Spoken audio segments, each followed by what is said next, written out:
Hi, my name is Henry Segerman. This is the d24 deltoidal icositetrahedron. So this is a 24-sided die, which is a lot. It turns out that there are only a few numbers of sides that a die can have whilst being isohedral. And what that means is that any face can be taken to any other face by a symmetry of the object.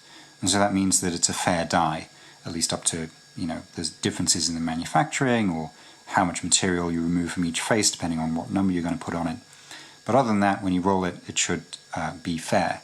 So they do roll perhaps a little too well. They keep rolling because they're very round. It's hard to keep them in camera.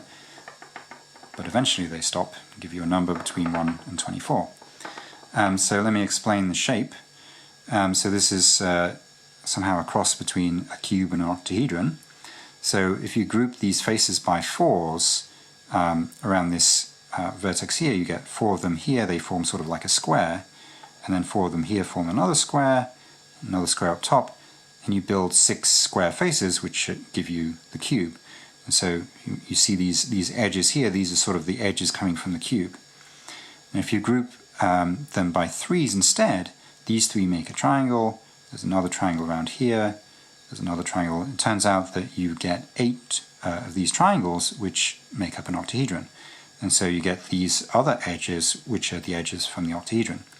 And so you put both the octahedron edges and the cube edges on the same thing, and it cuts the sphere up into these kite shapes, and there are 24 of them. We spent quite a lot of time thinking about the numbering.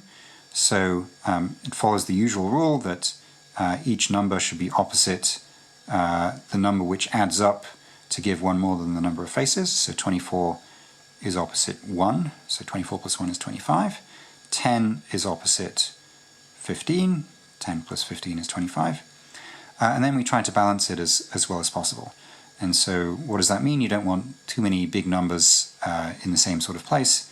So what we did is, so if you add up all the numbers around the degree 3 vertices, you either get 37 or 38. There are 4 of them that give 37, and there are 4 of them that give 38. And then on the degree 4 guys, well, so there's actually 2 different kinds of degree 4 guys. There's the ones coming from a face of the cube, and then there's the ones coming from sort of an edge of the cube. And so the ones from the faces of the cube, they all add up to 50 exactly, so they're all perfectly balanced. And the ones coming from the edges, it's not possible to do so well. Those ones add up to sums ranging between 44 and 56, so pretty close to 50. And so we think this is the best way you can do it with all of those constraints. This is the d24 deltoidal icositetrahedron by the Dice Lab.